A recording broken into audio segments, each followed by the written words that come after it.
Humankind is produced in association with WGBH Boston and supported by the Humankind Program Fund and a grant from the Henry Luce Foundation. It's available to one on the subway. It's available to one standing in the checkout line at the supermarket. The sense of living always with the awareness of that silent guidance, that silent presence, makes all the difference in life. The rich tradition of American Quakerism, whose practice of group silence can be more powerful than words. You're listening to Humankind. I'm David Freudberg.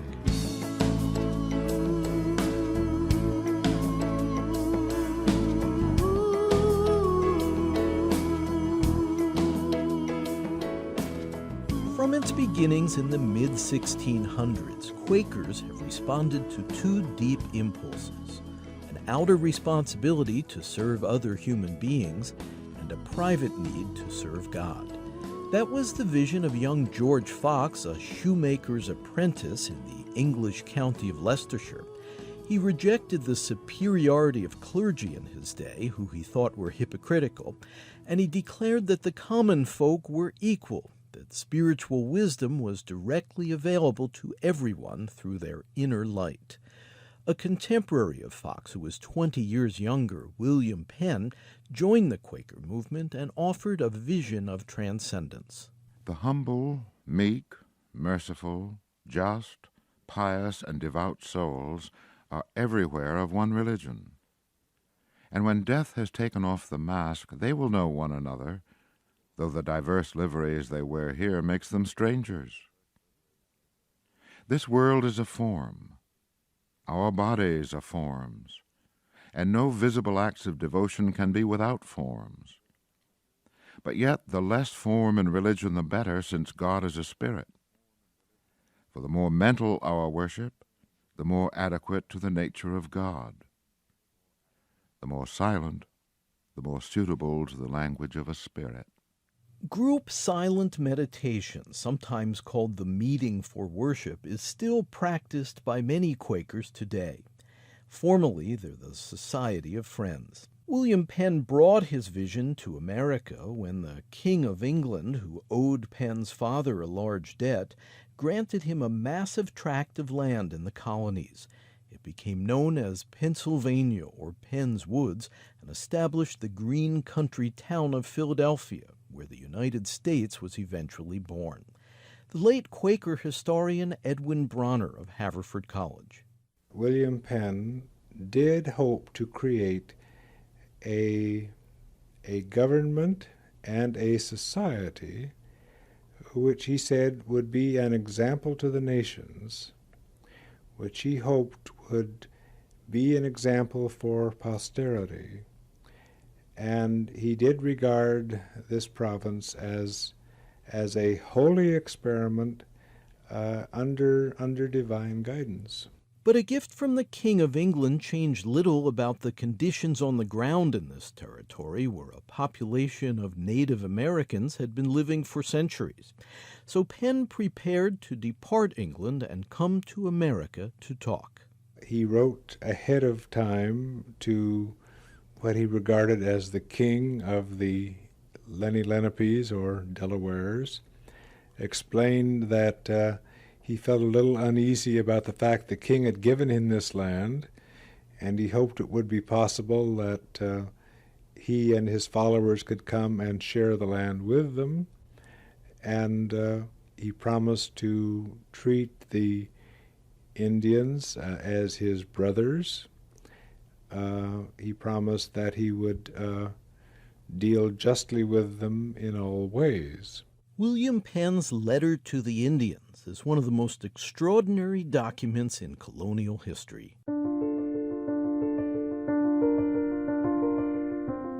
My friends, there is one great God and power that hath made the world and all things therein, to whom you and I and all people owe their being and well-being, and to whom you and I must one day give an account for all that we do in the world.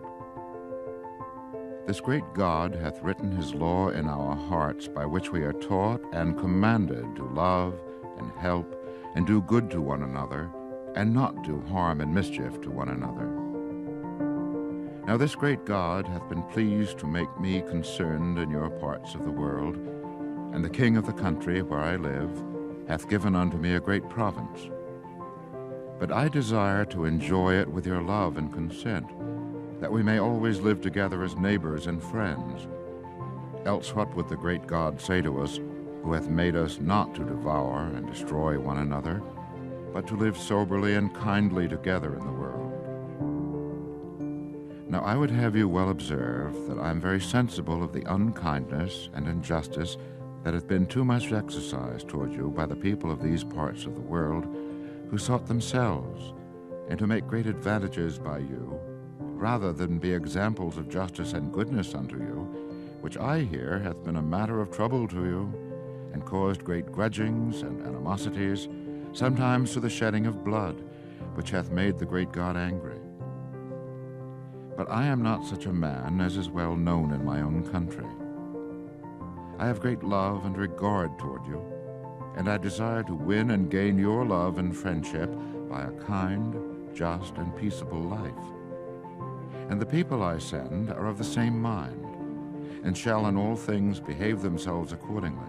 And if in anything any shall offend you or your people, you shall have a full and speedy satisfaction for the same by an equal number of just men on both sides, that by no means you may have just occasion of being offended against them. I shall shortly come to you myself, at which time we may more largely and freely confer and discourse of these matters. I am your loving friend, William Penn. Penn's humanitarian instincts extended beyond his considerate treatment of Native Americans. Edwin Bronner. He made provision in this new colony for the treatment of offenders in a far different way from what was customary in those days. In the first place, at a time when there were literally dozens of capital crimes, a person could be executed for petty theft. He provided for the death penalty only for high treason and deliberate first-degree murder. And then he provided for the training of those who were to be jailed instead of executed, the kind of vocational training which would prepare them for a useful life when they were eventually released. He was made the commander-in-chief of the armed forces, but he made it very clear that he wasn't going to have any army. He wasn't going to have any military force. He did, on the other hand, provide for peace officers, a sheriff, and constables to maintain the peace. Thus surfaced a cornerstone of Quaker thought. As George Fox had earlier declared, we utterly deny all outward wars and strife, and fightings with outward weapons for any end or under any pretense whatsoever. This is our testimony to the whole world. But for all of us there are inner battles. George Lakey, a visiting professor at Swarthmore College, was attracted to Quakerism as a young college student, but was initially rather reluctant to renounce violence. I spent a year of serious internal conflict over this because my family had been pro-military, it was Cold War time, the evil empire was out to get us, and so on. And by the end of the year, I was clear that I was a conscientious objector, that is, that I'd become a pacifist. So that was a pretty complete turnaround. It was a U-turn. It was a U-turn, yeah. I became desperate toward the end for arguments against pacifism. I felt I was on a slippery slope. My folks wouldn't understand, my family, my home church, and the assumptions that I'd grown up with. I was a male. I'd seen my share of John Wayne movies. I knew what a real man is supposed to be doing in situations of conflict. I bought the paradigm, the cultural paradigm that says that when push comes to shove, we should be ready to use violence, and we should be skillful at it, and we should prevail using it.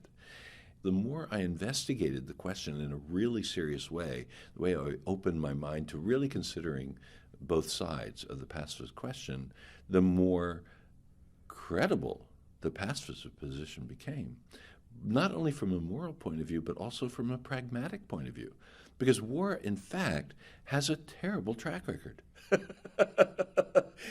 Pretty much every war I know about, at least one side loses, and very often both sides lose.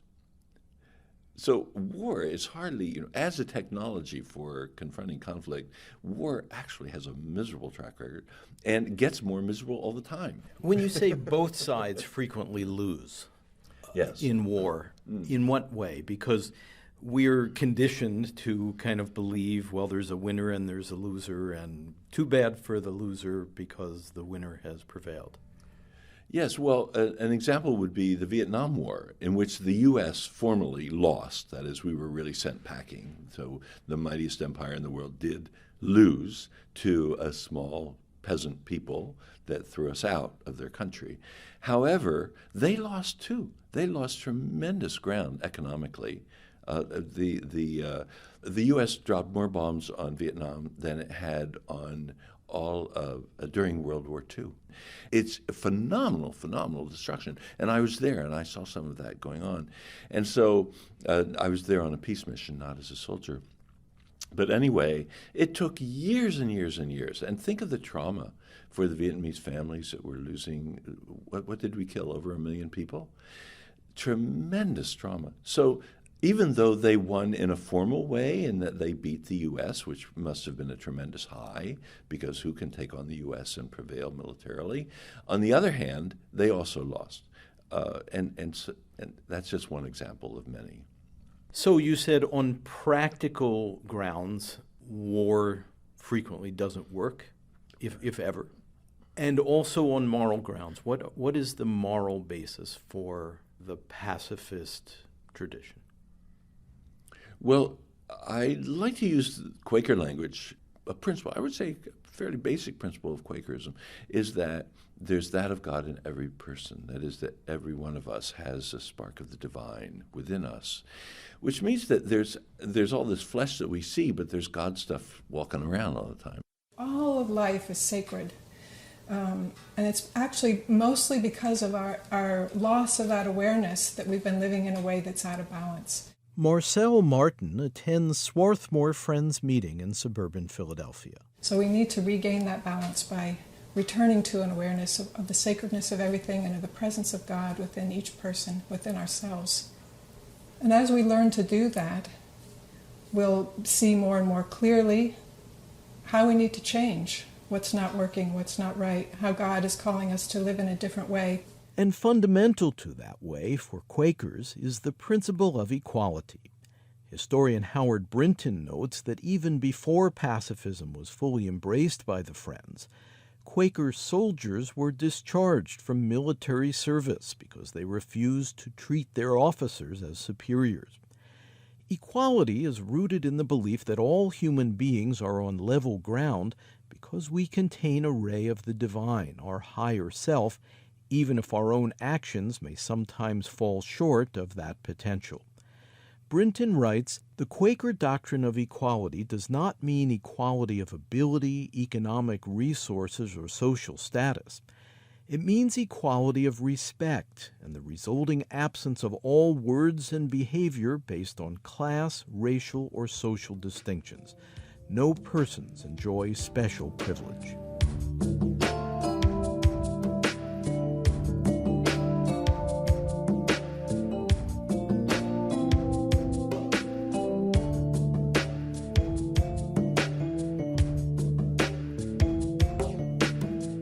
We are considering Voices of Quakerism, a rich American tradition dating to before the United States was founded. You're listening to Humankind. I'm David Freudberg. For more information on this segment, the Society of Friends, and to obtain or download an audio copy, please visit humanmedia.org.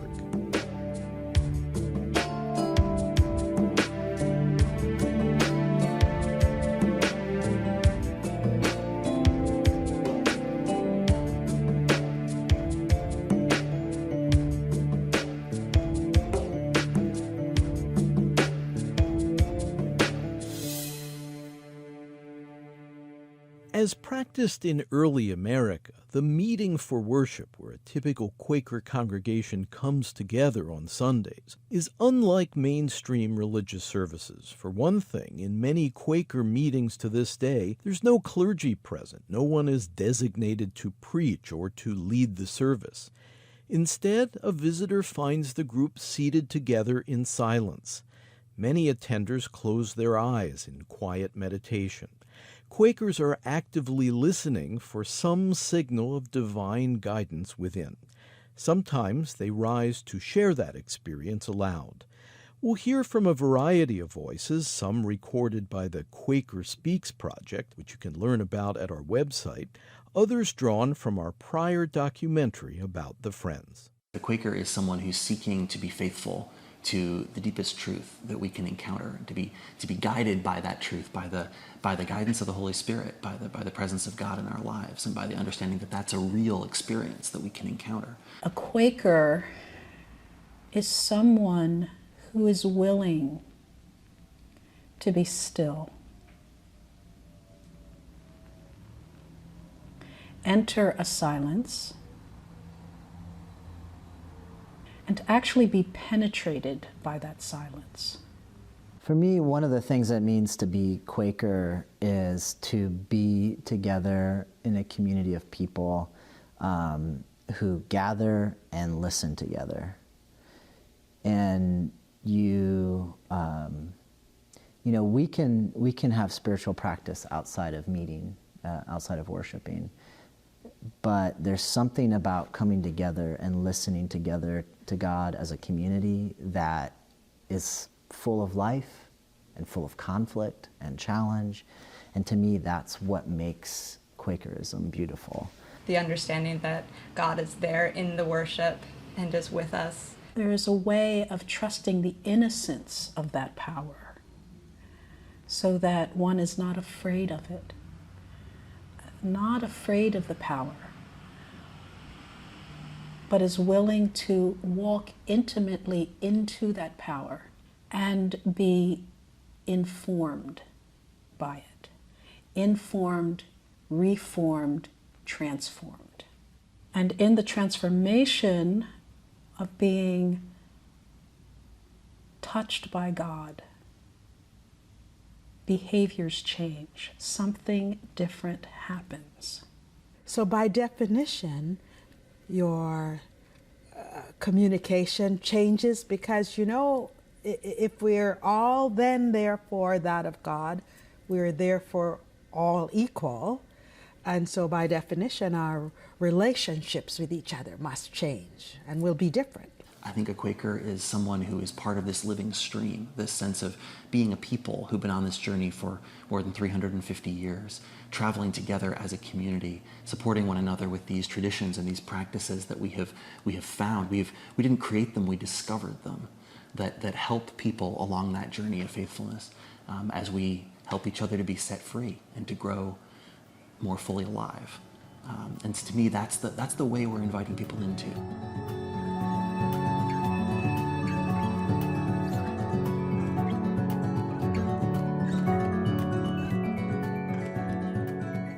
Amelia Forbes Emerson was a Massachusetts Quaker in the early 1900s.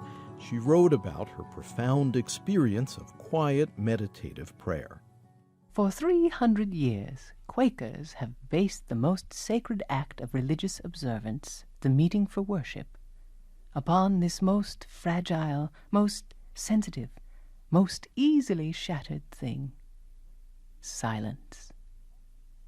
In the gathered meeting, it often happens that individual worship merges into a greater whole, and in the stillness comes an upsurge of spiritual power and a clearness of vision, which is far beyond what each one can attain alone.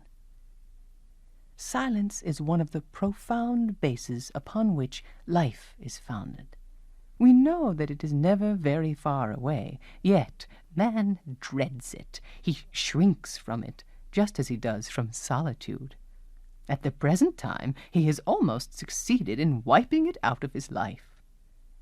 An intense need arises to come in touch with inner reserves which in all times have been man's stay. We know that silence is not in itself the inner light, but we believe that it is the setting, the favorable atmosphere, for that of which we are in search.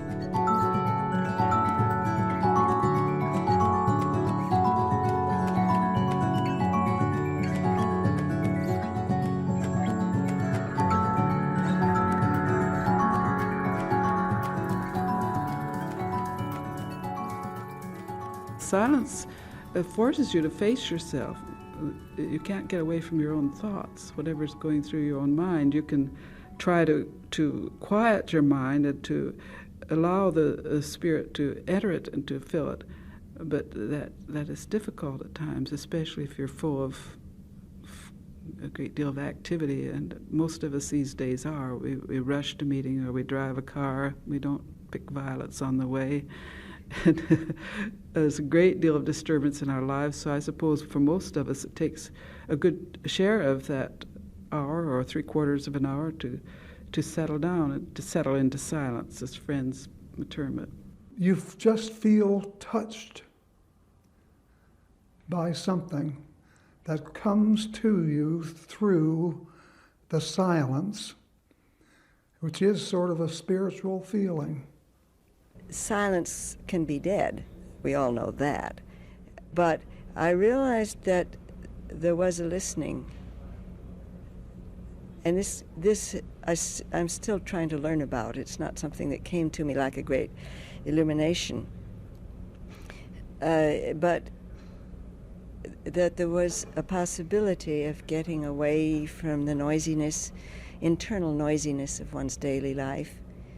It's a quieting not only of my body, and that takes a little while, but much more of my mind and finally my spirit.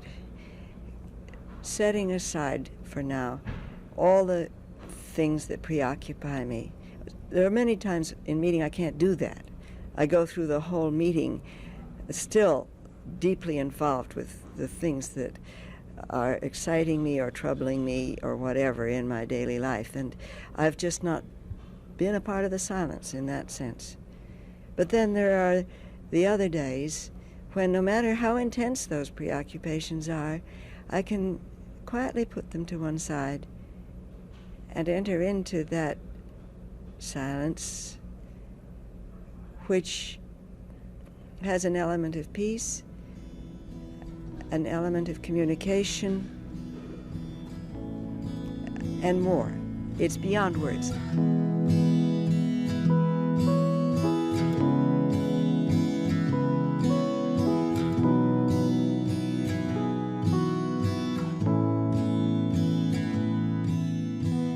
There's a marvelous phrase in Isaac Pennington that's very precious to me, in which he says, "There is that near you which will guide you.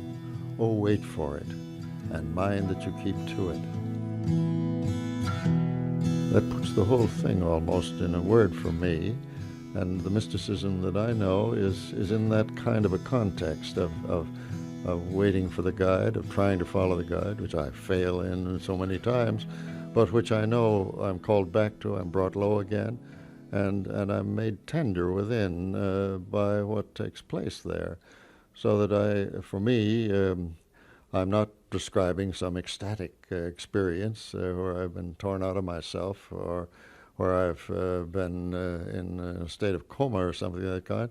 I'm really talking about the accessibility of God to guide in the life of a person who means to be in the world, to be torn by the temptations of the world, and to be taking responsible positions in the world. That this kind of thing is, that it's possible to live close to this if you have the help of a group such as I found in the Society of Friends. You can only really do it by introspection into yourself, into your own values and how you function, how you're carried by the flow, and how you move people in the flow. I don't think everybody, I don't think I've really found what it is exactly. I may not ever, but the first step, I think, is like sensing the flow. It's accepting that there is one. At least for me, I think I've done that. But I don't find it through a set of prayers or anything, because that's not the way to go. It's like how your actions, what you do in this life, it's how you're going to approach God. If you act positively, then you're going to be working towards finding God. And from my point of view, love means many things between people, but it's a positive influence. People look at each other, they're tolerant of each other, they don't prejudge. And if I look at somebody, I can look at them objectively and I look at them optimistically. And then you try to make the best of what you can out of every situation. And sometimes I sit back and I think of the whole world, and I think there's got to be some unifying order to that. And I transfer that to a unified order in the universe that the planet's going around. So I just sense that there is something. It's not purposeless. The purpose may not be easily discerned, but I think it's there. I think it is this feeling that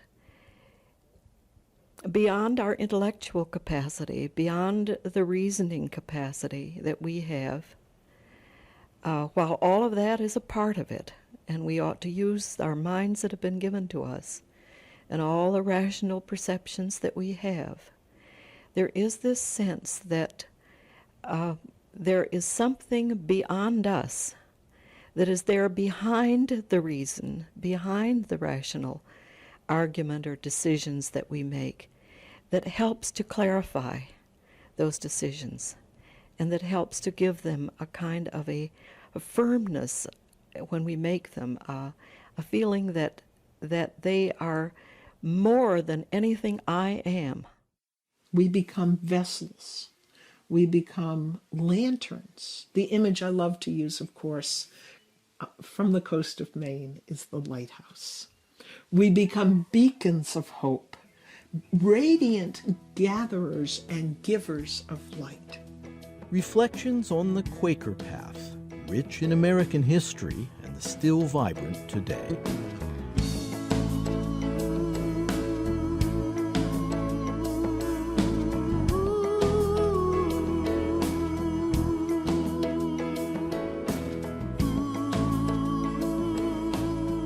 You're listening to Humankind. I'm David Freudberg. Studio recording by Doug Sugars. Editorial assistance from David Cruz, Ken Rogers, Kathy Graham, and Mark Hillstein. Webmaster Brian K. Johnson. We're grateful to John Watts, director of the Quaker Speak Project at Friends Journal magazine, which provided audio of Marcel Martin, Noah Merrill, Wes Daniels, Faith Kelly, and Monica Walters. Special thanks to Bill Pierce, Ursula Drobick, and Tony Buck. Our program is presented by Human Media in association with Connie Goldman Productions. Program development provided by Shart Media. To purchase a CD copy of this program, please call 1-800-5LISTEN. That's 1-800-5LISTEN. Or visit our website, where you can also obtain an audio download of this and our other programs and can hear selected episodes free. You can access free written materials related to this program as well. Our web address is humanmedia.org.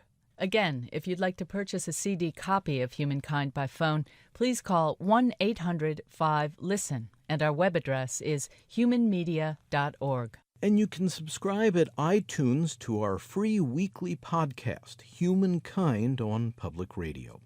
This segment, The Society of Friends, is Humankind program number 243.